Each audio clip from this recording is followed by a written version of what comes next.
The rules for retirement have changed. So I'm going to go through today what you as an individual investor who are hopefully planning for getting close to retirement need to know about them. My name is Joe Conroy. I'm a certified financial planner here at Hartford Retirement Planners.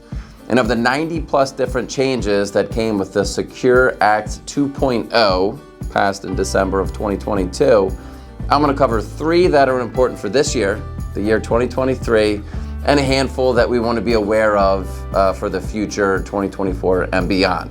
So let's get right into it.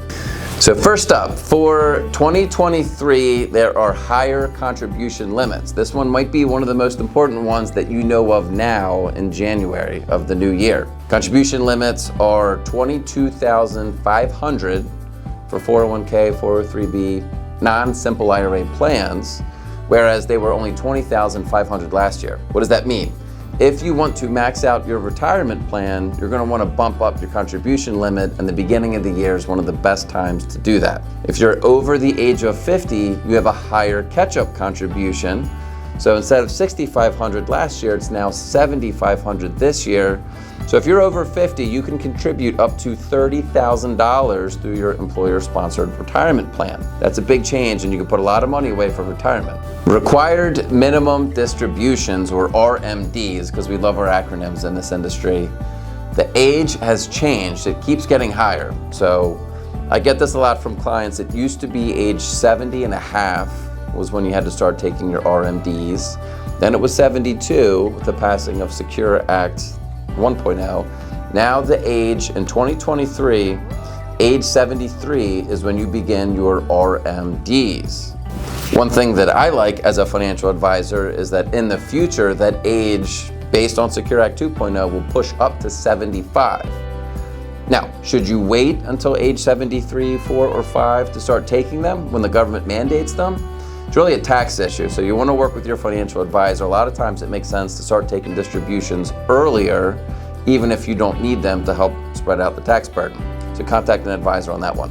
The third and final change that I'm going to review in this video for this year, 2023, is the creation of an emergency distribution. So going forward in this year, you're going to be able to take out up to $1,000 from your employer-sponsored retirement plan without penalty under a certain amount of circumstances. I believe the rules are going to be a little bit more loose than the hardship withdrawal, which are very, very strict and few people qualify for it. But keep in mind, there's a lot of different rules around this. If you do take up to $1,000 and you don't pay it back, you only get one of these every 3 years. You got to wait 3 more years. So you can't treat your 401k or 403b as a piggy bank that you just pull from at any time you can fall short for the month. But it will be there for those who do need it up to $1,000 every 3 years. So that's a good thing, in my opinion. All right, now let's switch gear to the future. What does that hold for the Secure Act 2.0 and things that are changing for retirement planning? Roth 401k RMDs, or required minimum distributions, they are now gone, and they match the Roth IRA. So, just as a little bit of a recap, your Roth IRA does not have required minimum distributions. Your Roth 401k or Roth 401b does have required minimum distributions if it's left in that account. It's one of the big reasons why you might want to pull money from a Roth 401k and put it into a IRA. And they might all sound like they're the same thing. Again, if this is confusing, contact an advisor. But now those rules are going to be the same. No RMDs from Roth 401ks. That's a benefit. The next one is auto enrollments. So, except for some exceptions for small businesses, in 2025, they're expanding auto enrollments. What does that mean? So if you sign up for a new employer in year 2025 and beyond, you will most likely be auto-enrolled into the retirement plan. Typically, these auto-enrollments will give you a contribution amount that will allow you to participate in the match. Do you have to do that? No, you can opt out of it. But what studies have shown through different 401k and 403b programs is that auto-enrollment features gets you to save for retirement without really thinking about it.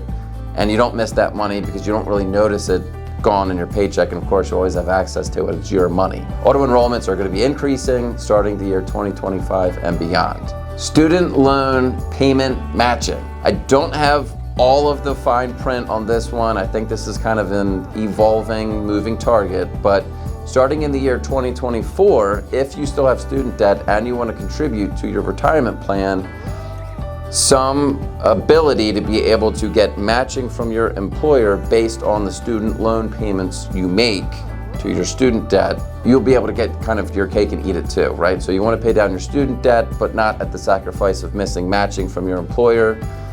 The Secure Act 2.0 addresses this in a way that, again, more details to follow, will allow you to pay down your student loan and still get a match from your employer. You don't have to choose one or the other.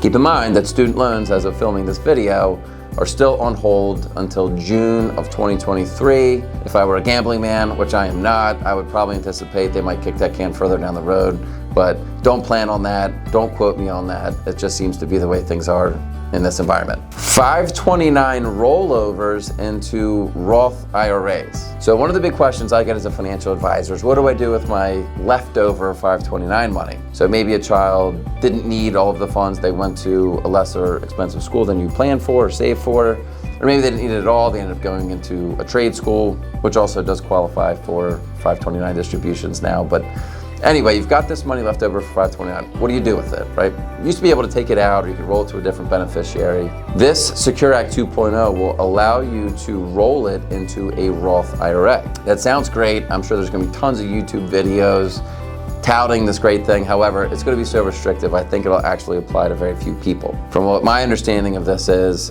that the 529 has to roll to the beneficiary. So from 529 to a Roth, it's gotta be the same beneficiary, so it's gotta be the student.